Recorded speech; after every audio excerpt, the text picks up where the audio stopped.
ओम श्री गणेशाय नमः। नमस्कार बंधुगण, आपण मानंकु समस्तंकु आपणक निजस्व चैनल ज्योतिष दर्पण को मु हार्दिक स्वागत करुछि। आसंतु जानिबा कोन कहूछि आज आपणक राशि आपणक दिन। तेबे चलंतु सबुदिन परि भिडियोटी को आरंभ करिबा एक सुंदर सुविचार सहित। बंधुगण, जीवन में पुणी थरे चेष्टा करने को केबे भय करंतु नाही, कारण द्वितीय थरर चेष्टा शून्य नुहे बरं अभिज्ञता आरंभ होई।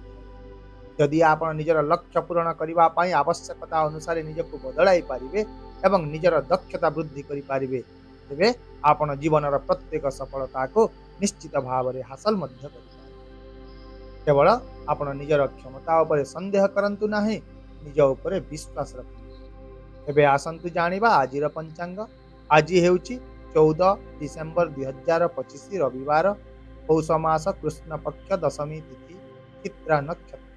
आजिर राहु काल अपराह्न 4:45 मिनिट संध्या 5:26 पर्यंत रहिबो।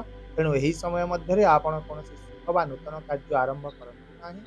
सेहिपरि आजिर अमृत समय सकाळ 7:46 मिनिट 9:50 पर्यंत रहिबो, जहाँकि समस्त काम पाई एक बहुत भल एवं शुभ समय है। चंद्र आज कन्या राशि रे एवं सूर्य बिच्छा राशि रे गोचर करिवे। चलंतु एबे कुंभ राशि आजिर दैनिक राशिफल विषय विस्तृत भाव में आलोचना करिबा।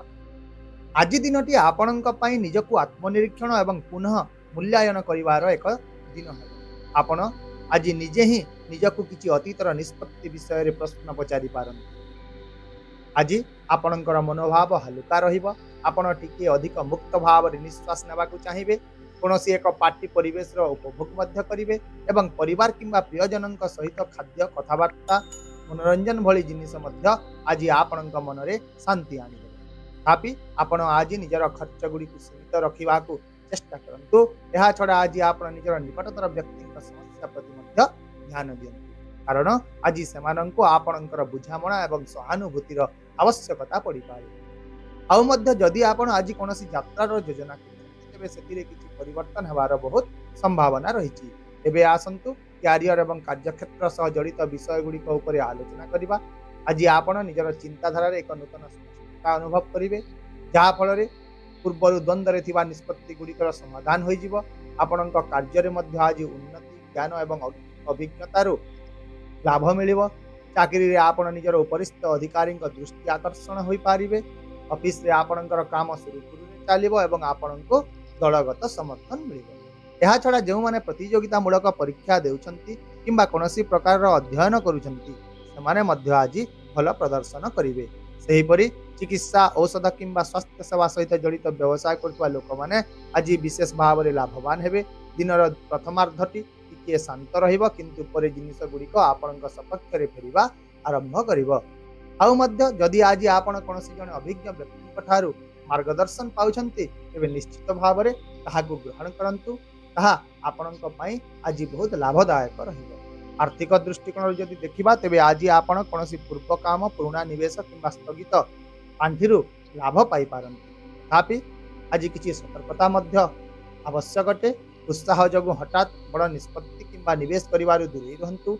कोनोसी आर्थिक निष्पत्ति नेवा पूर्व समस्त दिगकु भल भाव में तुलना करी ही आगकु बढ़ंतु। यह छड़ा आज परिवार कोनोसी सदस्य चाकरी पाइबा द्वारा हेउ किंबा स्थानांतर हेबाकु प्रस्तुत हेबा द्वारा हेउ आपणकर आर्थिक कार्यकलाप टिके वृद्धि पाइबो।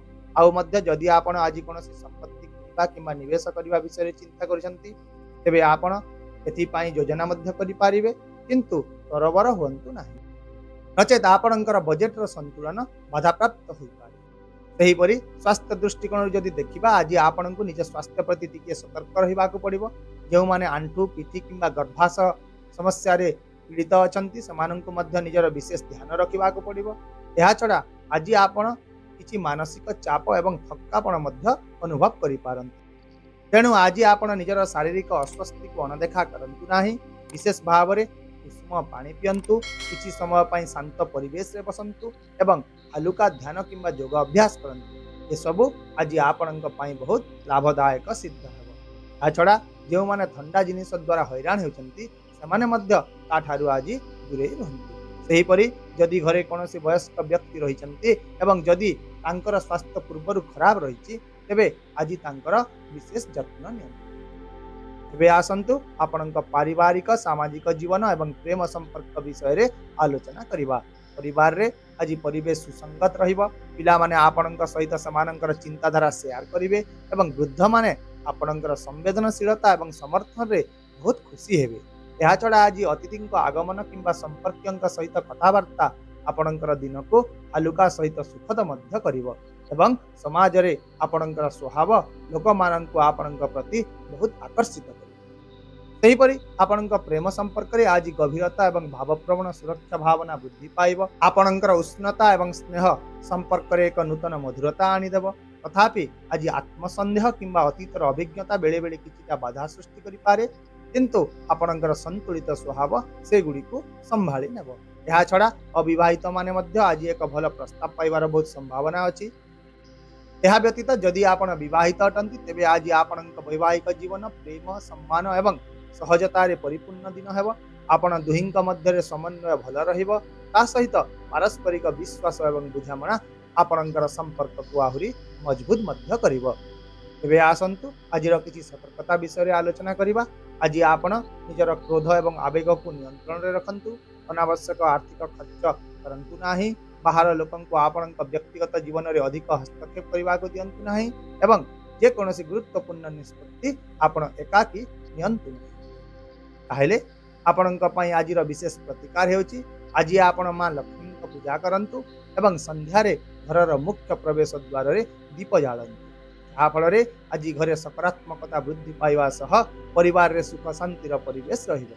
ଆଶା କରୁଛି ଭିଡ଼ିଓଟିକୁ ଆପଣ ସକାରାତ୍ମକ ଚିନ୍ତାଧାରା ସହିତ ଗ୍ରହଣ କରିବେ ଏବଂ ଆପଣଙ୍କର ଦିନକୁ ଆହୁରି ସୁନ୍ଦର କରିବେ। ଯଦି ଆପଣଙ୍କୁ ଆମର ଏହି ଭିଡ଼ିଓଟି ପସନ୍ଦ ଆସିଲା ତେବେ ଦୟାକରି ଭିଡ଼ିଓଟିକୁ ହାଇପ୍ କରନ୍ତୁ, ସେୟାର କରନ୍ତୁ ଏବଂ ଆପଣଙ୍କର ମୂଲ୍ୟବାନ ମତାମତ କମେଣ୍ଟ ବକ୍ସରେ ନିଶ୍ଚିତ ଭାବରେ ଜଣାନ୍ତୁ। ତା ସହିତ ଆମ ଚ୍ୟାନେଲକୁ ସବସ୍କ୍ରାଇବ୍ କରିବାକୁ ମଧ୍ୟ ଭୁଲନ୍ତୁ ନାହିଁ, କାରଣ ପ୍ରତ୍ୟେକ ଦିନ ଆମେ ଆପଣଙ୍କ ପାଇଁ ଆଣିଥାଉ ସଠିକ୍, ସହଜ ଏବଂ ନିର୍ଭରଯୋଗ୍ୟ ରାଶିଫଳ। ତେବେ ଆସନ୍ତାକାଲି ପୁଣି ଦେଖା ହେବା ଆଉ ଏକ ନୂତନ ରାଶିଫଳ ଭିଡ଼ିଓ ସହିତ। ସେ ପର୍ଯ୍ୟନ୍ତ ବିଦାୟ ଦିଅନ୍ତୁ। ନମସ୍କାର। ଜୟ ଜଗନ୍ନାଥ।